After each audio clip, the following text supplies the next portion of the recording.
It should come across as no surprise that I am a huge fan of the Shantae series, considering Shantae herself is my hashtag waifu for lifeu, and I love any and all things Metroidvania. Yeah, I absolutely adore this series.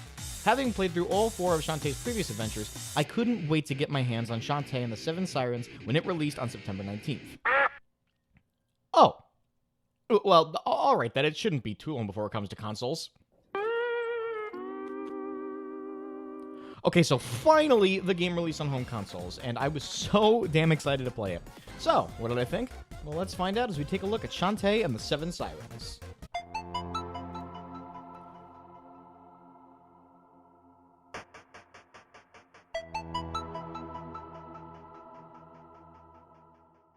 The game takes place entirely on a new island where Shantae and her friends were invited to perform in a half-genie celebration.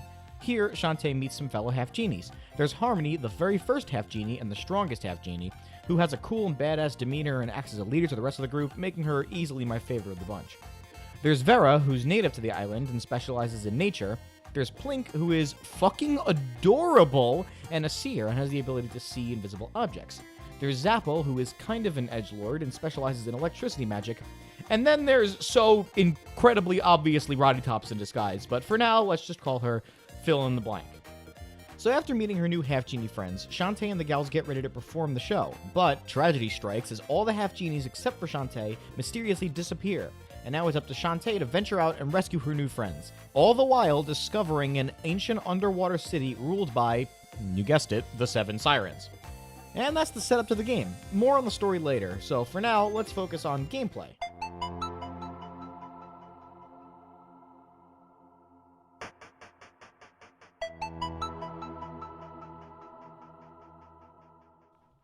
The previous few Shantae games were a bit more linear with their level design, so when this game was initially showed off, many people speculated that the series would be returning to its Metroidvania roots. And judging by this map, yeah, I think they succeeded. Of course, with a large map like this, there needs to be a way of fast travel, and luckily, it's handled much better than the warp squids from Riskier's Revenge. Throughout the map, there are various warp rooms, 8 in total, and they allow you to warp to any other warp room you found, making fast travel an absolute breeze. Keeping in line with all the other Shantae games, the bare basics are all here. You run, you jump, you whip your hair back and forth.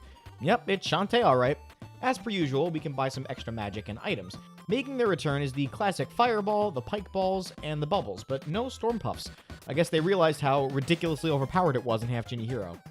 As per the norm, Shantae has various animal transformations in this game. However, they are not activated via dancing. This time around, you can instantly transform into whichever animal you need for the situation, making the animal transformations feel a bit more like Risky's gear in Pirate's Curse. And any reference to Pirate's Curse is very welcome. Speaking of which, the Squidsmith makes a return. Just like in Pirate's Curse, if you are able to find 4 heart squids and bring them here, you can convert them into extra health for Shantae. Now, I'm sure you're wondering, if the animals aren't activated via dance, what are the dances for? Well, I'm glad you asked, because this game utilizes my favorite iteration of the dances in the entire series. Upon rescuing your half-genie friends, they can transfer their magic into Shantae, and these are the dances. The Seer dance allows Shantae to see invisible objects. The Refresh dance restores a bit of Shantae's health and restores life to any dead or cursed nature in the environment. The Spark dance activates mechanisms as well as damage all-screen enemies. And the Quake dance also damages all on-screen enemies, as well as manipulate the environment around you. So, yeah, not as many dances as Half Genie Hero, but strangely, I found myself using them far more. There were just a lot of situations that required you to use these specific dances, and honestly, they were all so good. I love them all. Plus, each one has a really cool new design for Shantae, which I absolutely adore. A brand new feature to this game is the introduction of monster cards. When you defeat a monster, there's a random chance that they will drop a monster card. And what these are, they're just basically like equipable upgrades. You know, each one does a different thing that either increases your strength or, you know, gives you like an extra hit point or something. You know, they're all a bunch of different things. There's a whole bunch to collect, and you can mix and match to see what works best for you. So yeah, all in all, fantastic gameplay.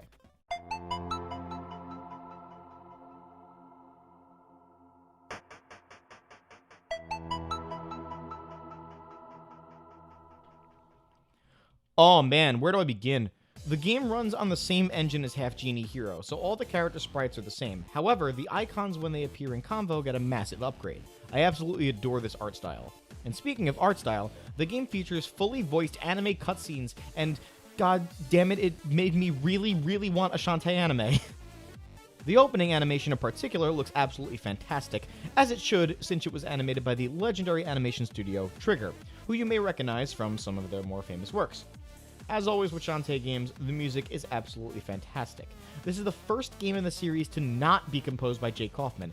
However, the team behind the music does a great job capturing his style, to the point where I didn't realize he didn't work on it until the credits.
Now I'm going to put a brief spoiler warning here, as I will be diving into the ending of the game.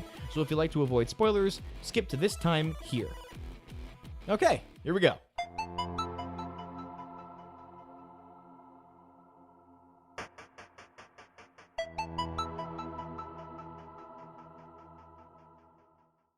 After rescuing the 4 half-genies, Shantae now has to travel to the depths of the city to rescue Roddy Tops. It's around this time that we learn that the underwater city isn't a city, but in fact a ship. A ship that Risky Boots, in particular, really wants. After rescuing Roddy Tops, Shantae and co. travel back to the surface to stop Risky Boots from stealing the ship from under them. At this point, Risky summons 4 towers that Shantae has to go take out. And after doing so, well, unfortunately, it's too late, as Risky steals the ship anyway. But it turns out that it was an airship. Just as all seems lost, the Lobster Siren, a friendly siren who betrayed the others, shows our heroes that she's on their side and teleports Shantae to the airship to confront Risky Boots. In a plot twist that had me going, okay. Risky reveals that this was all a trap set by her, and she made a deal with the leader of the Sirens in order to take the ship. However, the Empress Siren betrays Risky and steals her life force to restore her body. And here we go! The first phase is pretty standard boss fight stuff, but the second phase... oh boy, remember the Giga Mermaid fight from Half Genie Hero? Yeah, this fight is that on steroids. The backdrop, the tension, the music, it really makes this one of the best final bosses in series history. After defeating Empress Siren, Shantae returns the Half Genie magic to her friends. However, the airship is about to crash and Risky is still on board. So, being the good girl that she is, Shantae saves Risky, who, as expected, is pretty ungrateful. And Shantae says goodbye to her new friends as she prepares to head back home.